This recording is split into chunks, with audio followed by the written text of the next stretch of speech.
Operation സിന്ദൂറിന് പിന്നാലെ അമൃത്സറിലെ സുവർണക്ഷേത്രവും പാകിസ്ഥാൻ ഭീകരർ ആക്രമണം നടത്താൻ ലക്ഷ്യമിട്ടതായി ഭാരത സൈന്യം. മെയ് 7-നും 8-നുമാണ് സുവർണക്ഷേത്രം ആക്രമിക്കാൻ പാകിസ്ഥാൻ ഡ്രോണുകളും മിസൈലുകളും അയച്ചത്. ആകാശ് മിസൈൽ ഉൾപ്പെടെയുള്ള വ്യോമ പ്രതിരോധ സംവിധാനം ഉപയോഗിച്ചാണ് ഭാരതം ആക്രമണം നിഷ്പ്രഭമാക്കിയത്. വ്യോമ പ്രതിരോധ സംവിധാനത്തിന്റെ ദൃശ്യങ്ങളും സൈന്യം പുറത്തുവിട്ടു.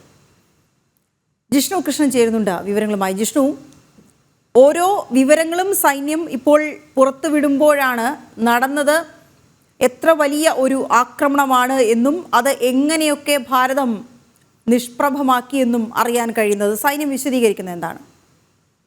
വീണ, ഓപ്പറേഷൻ സിന്ദൂറിന്റെയും ഒപ്പം അതിനെ തുടർന്ന് പാകിസ്ഥാൻ പ്രകോപനം സൃഷ്ടിച്ചപ്പോൾ നടത്തിയിട്ടുള്ള പ്രതിരോധത്തിന്റെയും തിരിച്ചടിയുടെയും എല്ലാം വിശദാംശങ്ങളും ദൃശ്യങ്ങളും ഓരോ ദിവസവും സൈന്യം പുറത്തുവിട്ടുകൊണ്ടിരിക്കുകയാണ്. നേരത്തെ ഈ ഓപ്പറേഷൻ സിന്ദൂറിന് പുറകെ അതിർത്തി മേഖലകളിൽ പാകിസ്ഥാൻ പ്രകോപനം നടത്തിയപ്പോൾ അമൃത്സറിലും സുവർണക്ഷേത്രത്തിനും നേരെ ആക്രമിക്കാൻ ശ്രമിച്ചതിന്റെ റിപ്പോർട്ടുകളും ദൃശ്യങ്ങളും പുറത്തു വന്നിരുന്നു. നിലവിൽ സൈന്യം പുറത്തുവിട്ടിട്ടുള്ളത് ഈ പാകിസ്ഥാന്റെ പ്രകോപനത്തെയും മിസൈൽ ഡ്രോൺ ആക്രമണത്തെയും എങ്ങനെയാണ് ഭാരതത്തിന്റെ വ്യോമ പ്രതിരോധ സംവിധാനങ്ങൾ പ്രതിരോധിച്ചത്, അതിനെ ചെറുത്തുനിന്നത് എന്നതിന്റെ വിശദാംശങ്ങളും ദൃശ്യങ്ങളുമാണ് ഇപ്പോൾ അമൃത്സറിൽ ഉൾപ്പെടെയും സൈന്യം പുറത്തുവിട്ടിട്ടുള്ളത്. കൂടാതെ സൈന്യത്തിന്റെ വെസ്റ്റേൺ കമാൻഡ് ഓപ്പറേഷൻ സിന്ദൂറിന്റെ വിശദാംശങ്ങൾ ഓരോ ദിവസവും പുതിയ ദൃശ്യങ്ങളും പുറത്തുവിട്ടിരുന്നു. അതിൽ നിന്നാണ് നിലവിൽ അമൃത്സറിലെ സുവർണക്ഷേത്രത്തിന് നേരെയും നടന്നിട്ടുള്ള ഡ്രോൺ മിസൈൽ ആക്രമണങ്ങൾ ഏത് രീതിയിലാണ് നമ്മുടെ ആകാശ് വ്യോമ പ്രതിരോധ സംവിധാനം തകർത്തിട്ടുള്ളത് എന്നതിന്റെ വിശദാംശങ്ങളും ഒപ്പം ഈ പ്രതിരോധ സംവിധാനങ്ങളുടെ ദൃശ്യങ്ങളും അമൃത്സറിൽ